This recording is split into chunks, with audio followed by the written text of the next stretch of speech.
You become a breeding ground for the devil. You're a spiritual whore. You filthy thing. The series that had everyone vomiting around the water cooler on a double DVD collector's edition. Over an hour and a half of bonus footage, the uncensored Roe fatwa story, and a Bible full of bonus exorcism scenes. John Safran versus God, the double DVD out now. This is powerful stuff. Oh, man.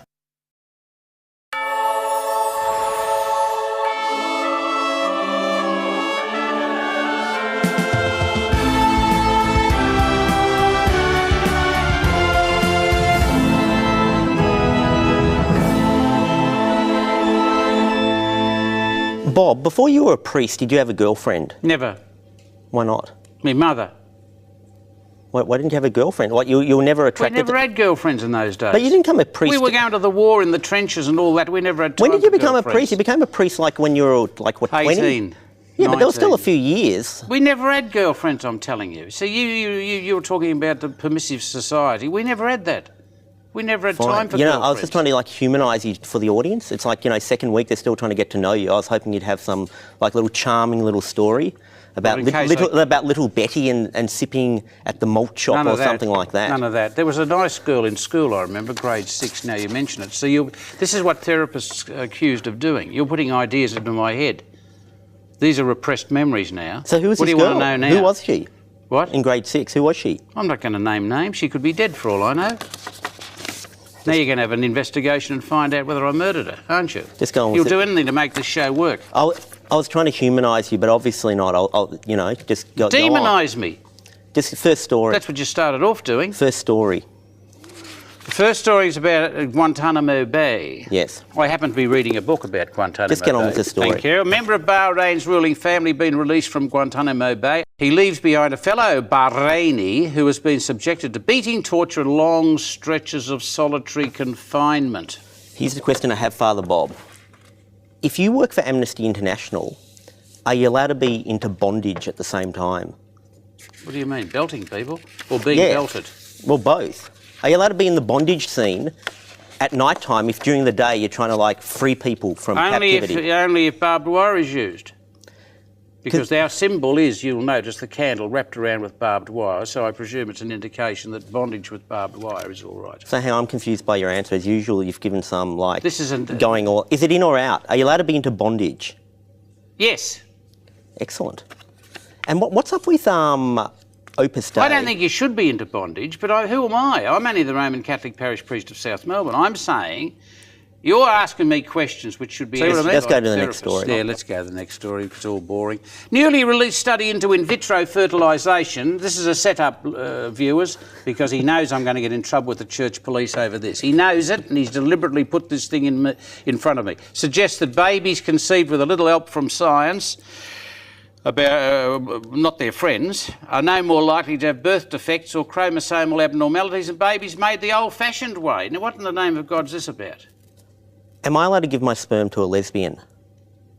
God almighty. This is a real question. I know this sounds like I'm just trying to wind you up by saying something controversial, but last year, I swear this is true, I don't want to hear it. I was out at the Writing Guild Awards, and this lesbian friend of mine, she said to me, she floated the idea of me impregnating or whatever, doing whatever, because she's in a lesbian relationship, and I thought she was, like, joking. I thought it was like a gag. And then it just wasn't a gag. She was floating with me that I'd donate sperm to a lesbian couple. In principle, I say no. In practice, I say it's up to you. But she want to have babies looking like you, or what? What's wrong with babies looking like me? I'm not saying anything. All I'm saying is... She's pretty attractive. What was she attracted to? Your brains? She's pretty good looking. Her kid can afford to knock off about the 10% that will happen if I'm the father, and the kid will still be pretty attractive. In a pluralist society, as we call ourselves, where anything goes, well, then I presume you've got to allow people to do what they choose to do, but I say, in principle, I'm issuing an advisory. Please don't go that way, because I detect dangers. But it's a free country. Do what you like. Oh, I've got one more thing to talk about as kind of debriefing. It's not on the script. But this from the previous week, I just remembered, right? We got this weird phone call after last week's shoot. Where, first of all, do you know what a vision switcher is? Vision switcher, like a horse whisperer. No, vision switcher. It's like, for example, talk now. Yes, hello, The John. camera's on you, right? Yes. But now I'm talking, Yes. and the camera's on me, right? Because it's a live show. That's being done because there's a guy back there, and he's pushing a button, making it go from you. Oh, it's not the cameramen themselves. No, and to me, right? Yeah. Anyway, we get this phone call after the shoot last week, and it's the vision switcher, and he goes, I want my name taken off the credits. And that's it. And it's like, it's freaking me out. It's like, what is that? about? Because he wanted his name taken off the credits. And first I'm thinking he had some artistic problem. Let's face it, the first week was a bit rough. We didn't go that well because, you know, it was first week. We had to, like, find our feet and so forth. I'm thinking, did he have some, like, artistic problem? Is he, like, usually working with Stanley Kubrick? And then he's kind of, like, he's come down to our level just to get some bucks, but he doesn't want his name on the credits, right? So I'm thinking, but then I'm thinking, nah, that can't be the case because, like, he works in Australian TV and, you know, he wouldn't be putting his name on in anything if that was the standard. So I'm thinking this is what There's a killer vision switcher here. Well, that's it. I reckon that there's a number of possibilities. One is he's like some wacko Christian or whatever, right? And so he's thinking, oh, this is all offensive and blasphemous and stuff like that. So he doesn't want his name attached. The other thing, because he talked to that Torfik guy who was the former terrorist last week. So he's like, oh my God, you've got this former terrorist on. I don't want my name there. Just say some, you know, Muslims are watching and they're upset by it. I don't want to be dragged into it. The other thing is, I reckon he's a criminal. Like he's on the run from the law, and that's why he doesn't want his name on. Anyway, Well, basically that's what quite I'm an getting extraordinary explanation of why the poor man, he just doesn't want to slum it. Maybe he's got a problem with you. Because He doesn't want to be his name associated with Roman Catholicism. Well, I always thought people would more have a problem with me than they have a problem with you but because you're a nice priest or whatever. But as I've told you before, I once tried to get Tim Costello on this show. Oh, poor Tim Costello. And he said, John, I'd go on with you. Yeah. And in fact, he agreed to go. And then we heard you were going to be on the show. He said, nah, he pulled out. Yeah, but Why are you having this fight with Tim Costello? The only one I've ever... I'm not having a fight with Tim Costello. He may, according to you, be having a fight with me. He's never spoken to me about it. I had breakfast with him. And he spent the whole breakfast... But you probably set him up and I said, this is what Maguire said. I had breakfast. He likes me enough that not only does he want to talk to me, that he has breakfast with me, right? He's trying to get me into, like... Because now he's the head of World Vision, even though he used to be head of the Baptist Church. And he was trying to get me to do that kind of Rebecca Gibney thing where I, like, go over to Malawi... that'd be good, and I hug small black children and people send in their money. Yes. And I, of course, asked him... I asked him what my cut was.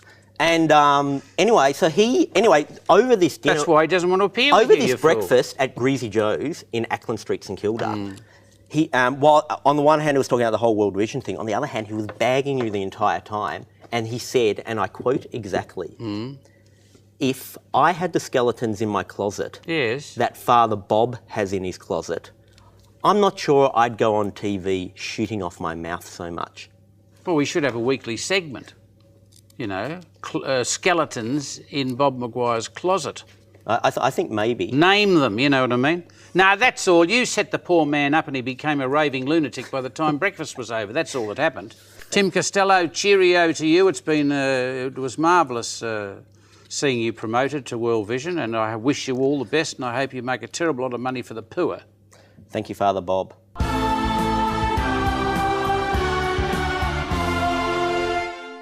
Bob, please introduce the guest. Pleasure, because we're blessed to have Jocelyn Hughes with us. She's a practising Buddhist. She suffers from multiple sclerosis, and that is a chronic and debilitating illness that affects the central nervous system.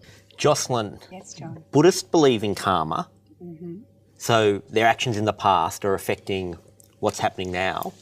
You have multiple sclerosis.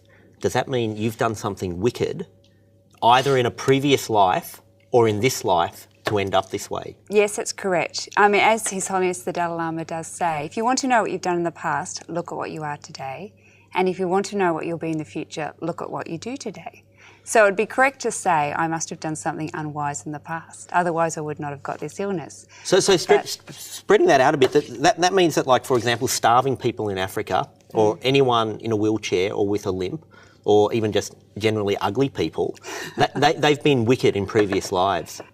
It's correct to say that from the Buddhist perspective that we are a result of cause and effect. Isn't it a bit disempowering, like telling starving Africans that they basically deserve it because they've done bad stuff in the past. Quite the contrary, John. I think it's very empowering because the past really doesn't matter. Even a moment ago is gone, but the present moment, that really matters. We're sitting here today in the present and we can do something in the present, which will create our future. Bob, do you have any questions for our Buddhist friend? Well, I like we were saying... What, don't suck up. You like the concept of telling people in wheelchairs that they deserve to be there because of what they've done in the past. And she's softening up the language and I respect her softening up the language. John, hang on a sec.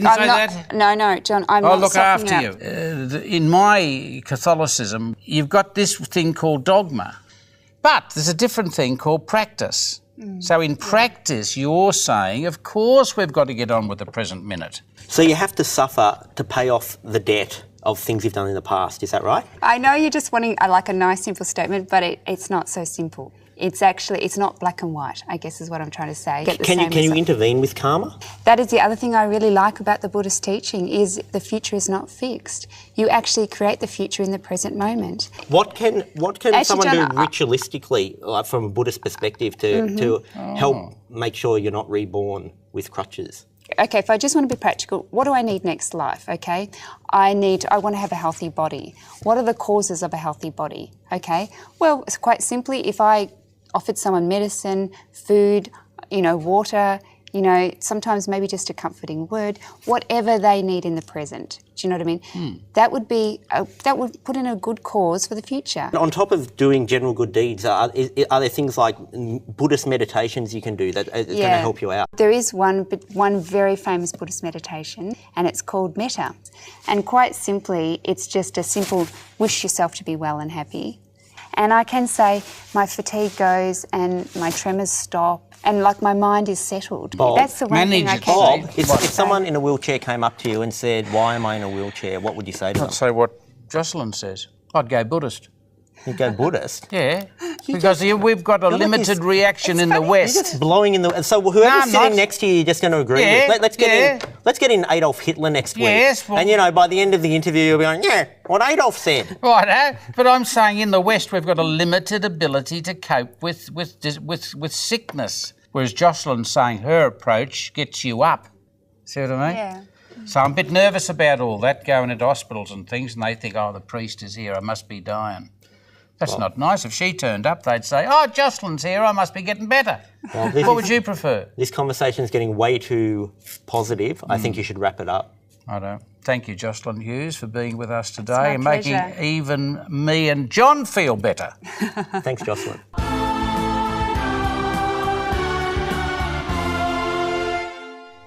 How do you think that interview went? I think it was good. I like her. You understand the point I was trying to make during that interview, right? Barely, but still. Everyone's so touchy-feely about Buddhism. But when you think about the concept of karma, what they are saying is that if you're in a wheelchair, you got there because of bad things you've done in your past. And people who enter Buddhism just should know that, and it's fine. Thank God you're not a clergyman, because in fact you'd be the worst of us all. Because you dogma all the time. Now we can accept the dogma. I prefer your Catholic thoughts, where it's like, well, what do we know? God moves in mysterious ways. Well, how am I going to alter the woman's dogma? You can't alter people's dogmas. It's like changing football bloody clubs. You can't give up on your team, whether they're performing badly or well.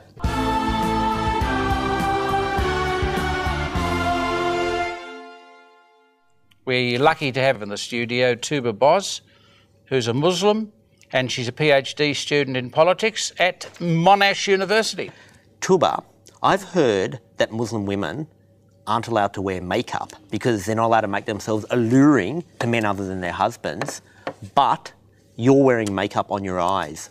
What's going on? Okay, the statement you said is absolutely accurate. The only thing is it's actually kohl instead of eyeliner or makeup. Kohl? Kohl, yeah, K-O-H-L.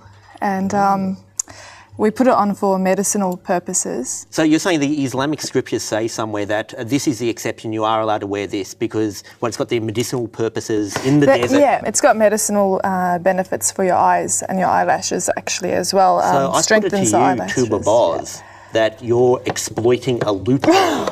Because for any man walking down the street looking on, to them it's not kohl as prescribed as okay Yeah.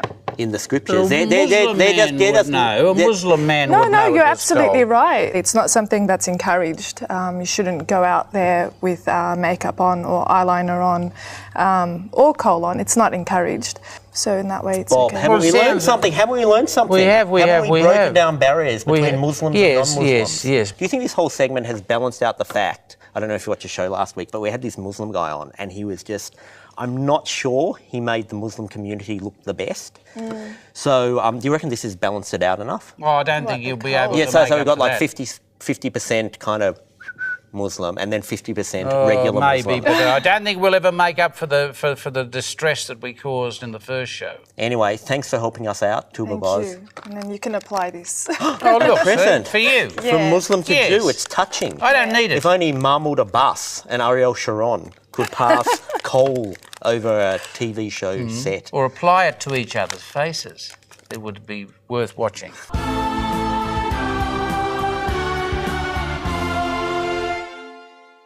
An experiment designed to test the limits of freedom of speech, John.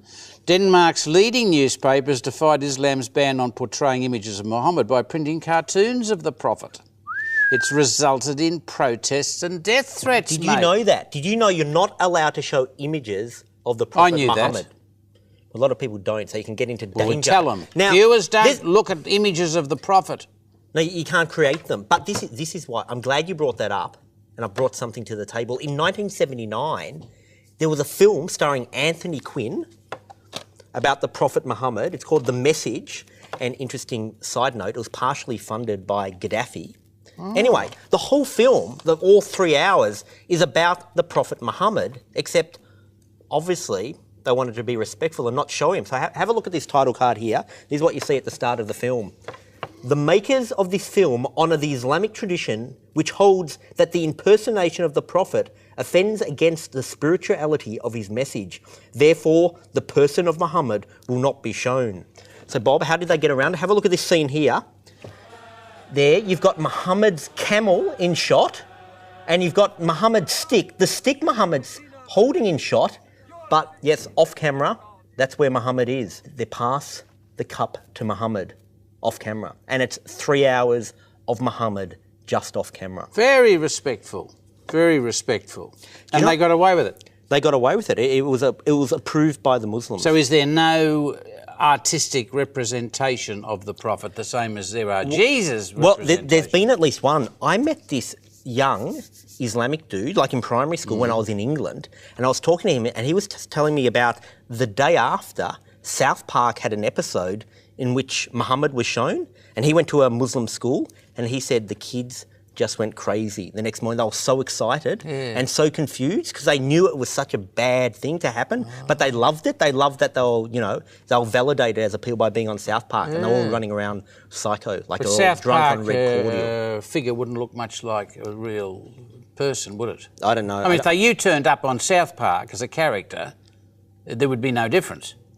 But I mean, if you got a real live person, perhaps I'd want to look a bit less like Yoda before I started My laying friends into say someone else's face. that I've got to get even with you on one of these because you're putting me down, they said, so I've just done it. I got back.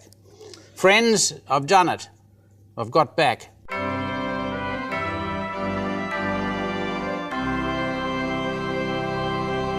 Bob, can you recap on the premise of this segment?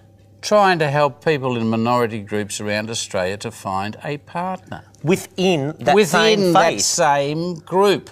Because when you're in a minority group, your parents have the gun to your head that you have to marry within the faith. Well, if that's the truth, well, so be it. So last week we had a Zoroastrian. This week we've got Ziggy Darwish, ladies and gentlemen, a Druze. Ziggy, thanks for joining us. Thanks, John. Now, can you explain what a Druze is? Druze. Okay, Druze is a offshoot of Islam. It's about 900 years old. You split from the Muslims? Yeah, you could say that about 1,000 years ago. And you've got some of the same roots, like some of the same scriptures you follow, but others you ignore. We, same old thing, don't eat pork, no sex before marriage, no drinking, blah, blah, blah. Are there any famous Druze? I don't know. I do know. Okay, who's Casey famous? Kasem, who used to host the American Top 40. Okay. American Top 40 Drews. Oh. There are only 2,493 Drews in Australia. Yeah. Wow. Out of that, only 1,209 are Drews chicks. That's tough going, isn't it? It is tough going. Now the math is that there were equal numbers almost. Look at that. 2-4. What, you think that makes you No, sound it doesn't smart to the mean audience? when I that you say can- invite people. Yeah, I know. You just. Oh, read them out. everyone's watching now going, oh, he's a genius. Oh, It's get on like with it. watching good Get on with Will it. Hunting with the guy with the maths equation all on the of that. board. Well, I'd like to be known for that, not as your, the monkey. The monkey. Can you please sell us what hobbies are you into? What's good about you? I'm a personal trainer, and besides that, I guess the typical ethnic thing, kickboxing and Oh, you're into boxing, kickboxing. and So you'll be able to protect them. I will be able to protect Yeah. them as a whole. So do I get more than one? And you used to be in the Navy, I was in the Defence Force for 6 years, yes, as a gunnery sailor. so they can kiss you on the port, You a la can, that black and white photo. Exactly, of the French yeah, people. very romantic. Bob, if one of the 1,209 Drews girls in Australia likes to cut of his jib, what should they do? These are the addresses. Mailbox at speakingintongues.com.au or Post Office Box 434 Prahran, Victoria 3181. And in fact, if someone's a member of any faith and they want to meet someone else within that faith, please contact us too, because Indeed. we'd love to have them on the show. Yes, so we would like to spread love throughout the universe.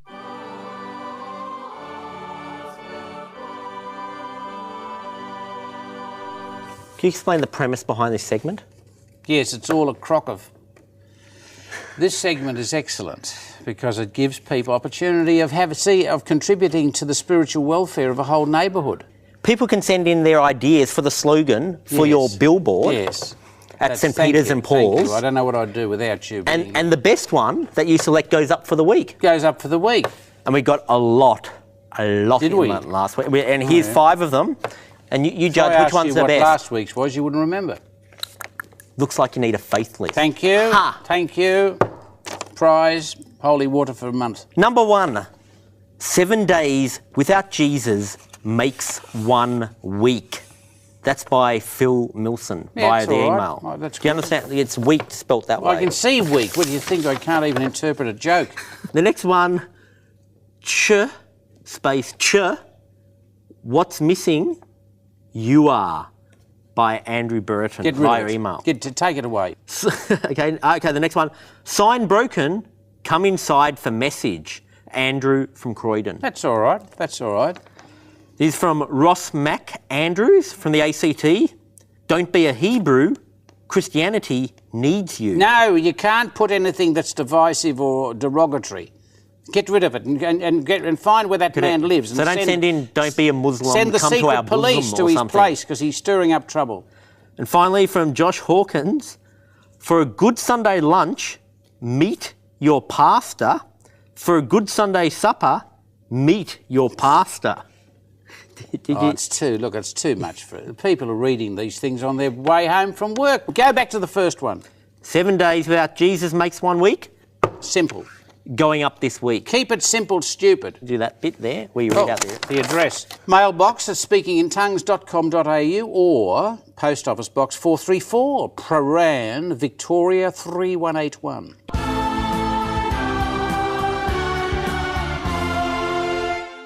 Bob, how did you enjoy week number 2? Week number 2 I enjoyed very much. Went better than week 1. We kind of screwed up week 1, I think. Well, week More 1... nervous.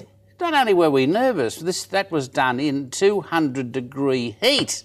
But people don't know that. Well, viewers, it was done in... Look, the red light's on. 200-degree heat.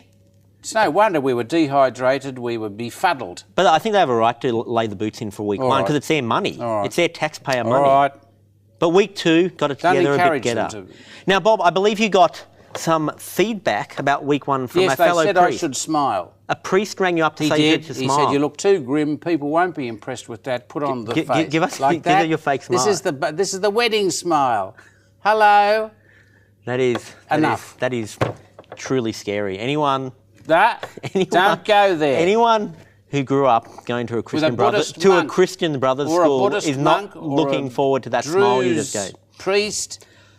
This was meant to be the... anyway, Bob, goodbye. Goodbye to you. I'll see you next week.